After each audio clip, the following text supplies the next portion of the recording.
السلام علیکم و رحمت الله و برکاته. برادران اهل اسلام، ان الحمد لله نحمد و نستعین و نعوذ بالله من شرور انفسنا و من سیئات اعمالنا.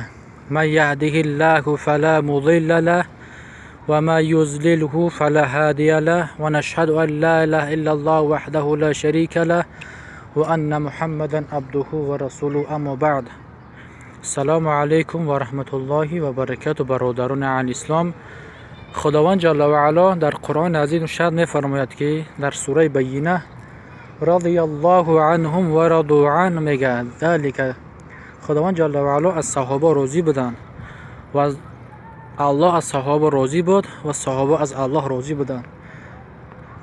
ما چیکار کنیم که باید رضایت الله به دست بیاریم؟ برای که الله تبارک و تعالی در قرآن خیلی زیاد کرده، خیلی آیات ها هستند درباره رضایت الله. ما عملایی که میکنیم، نماز میخونیم، روزه میکنیم، حج، زکات و بندگی الله میکنیم، تا رضایت الله به دست نبیه ما چیکار میکنیم؟ جنت نمیریم. وقتی که پیامبر اکرم صلی الله علیه و سلم میگه که عملا انسان داخل جنت نمیکنه تا رضایت الله، تا رحمت الله نشوه. یک قصه که میگذره، یک قصه عجیب، وقتی که میگه در یک زمان پیش یک مردم میگه خیلی چی بودن، خیلی مردم رو به شرکیات، همین مانند مولانا میرفتن، مویز، قند، تمام چیزا میبردن، ایامو کمک میخواستن، تا میخوردن. فقط الله در قرآن میگه ایاک نعبد و ایاک نستعین، ما الله را عبادت میکنیم و از الله چیکار میکنیم؟ کمک، یاردم از الله میبینیم، ای بنده نه، هر چی میشوه از جانب الله میشوه، ای غیر بنده نمیشوه. برای که در یک جا میگذشت که یک آدما میرفتن، ایامو درخت طلب میکردن، میگفتن فلان شیخ، فلان اولیاء، ایامو کمک میخواستن، طلب میکردن. بعد یک جوان نگاه کرد که در یک جا مردم رو به شرکیات آوردسته، گفت میرم از برای الله، گفت همون را میبرم، گفت تیکه تیکه میکنم. یک توره گرفت و رفت، گفت میزنم که تیکه تیکه میکنم در درخته. بعد رفت که پیش شیطان برآمد، شیطان کارش میکنه که وقتی که شیطان برآمد دیگه گفت که ای جوان کجا میری؟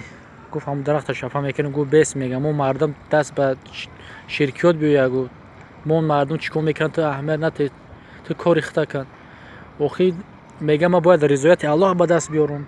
میگرده چیکار میکنه؟ میگه که به شهر شیطان میدونه که مکرش میکنه. در قرآن میگه انه لکم عدو مبین، این شیطان دشمن چیه؟ آشکار انسانه. خداوند در قرآن میگه و ما خلقت، میگه که و ما خلقت تو میگه ما خلق انسان را چی؟ ای خاک و شیطان چی؟ از الله. خلقت من نار و خلقت من طین، میگه که الله تبارک و تعالی میگرده، میگه که بس، میگه شست، با میگه که بیا قطعی، میگه گوشتین میگیری. چیکار میکنه؟ میخیزد سه کرات شیطان میزنه. شیطان در حیرت میمونه، میگه این چی بود؟ میگه این چی بود که مرا زد؟ میگه بود سه چهار کار میزنش. با میگرده میگه به یک شخص، به یک شرط، میگه چی؟ میگه که هر سحر بخیر، میگه بولیش بردار، سه چهار تنگه طلا بگیر، کیف صفا که ما مردم چیکار میکنن. این جوان چیکار کرد؟ اوجا دنیا غلبش کرد. این مهربانی الله تبارک و تعالی، رضایت الله تبارک و تعالی چیکار کرد؟ ایامو الله نصیبش نکرد. گشت گفت که مایلش، گفت یک سر خیست که شیطان همون تنگه و طلا موندگی میگیره، دوم بار میگیره، سوم بار میگیره، چهارم بار میگیره، پنجم بار نگاه میکنه که هیچی نیست. گفت هر جایی بود میگه شیطان بود، مرا فریب کرد. گفت ای الله، میگه که من ای رضایت الله چیو کردم به دست نیاوردم. گشت با میخواد توار رفتنی میشه که پیش شیطان میبره، میگه جو میره، میگه درخت چپا میکنن. گشت گفت بیس، گفت جو میره؟ گفت با درخت چپا میکنم. گفت بیس قطیمه یک شخص. میگه چی؟ قطیمه میگه گوشتی، میگه اگر من را زدی برای چپا کن، اگر زدم ایره میگردی. میگه شید. شیطان سه کره چهار کره میزنش، میگرده در حیرت میمونه، میگه این چی بود که من ترا زدم؟ میگه شیطان میگه گفت که ای جوان، تو وقتی که برای الله اومدی، از برای ریا نه، از برای الله اومدی، قطعیت میگه ملائکه بودن مرا میگه میلیون کردن میگفتی زده میتونستی. اوز میگه برای دنیا اومدگی، برای چی؟ برای نفسی میگه حرومی خود اومدگی مرا میگه نمیتونی زده. چیکو کرد؟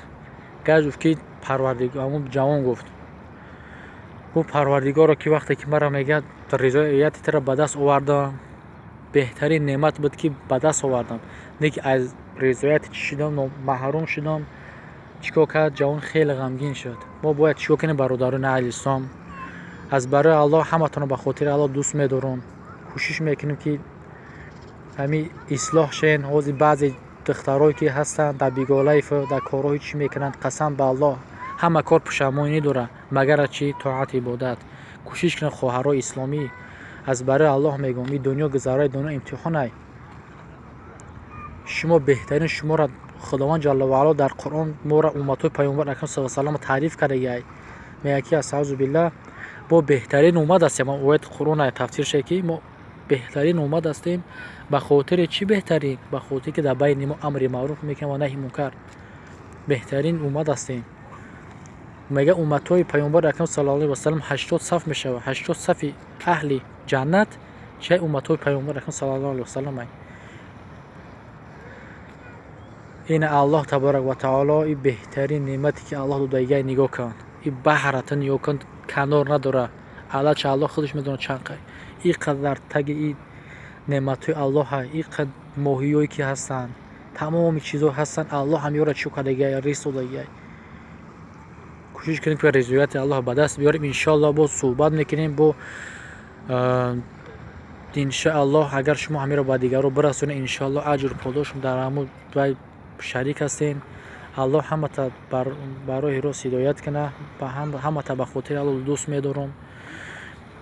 با ان شاء الله صحبت‌ها خیلی خوب میشه و ان شاء الله دستگیری از شما شوه. با خیلی ان شاء الله با یاردم الله. سلام علیکم و رحمت الله و برکاته.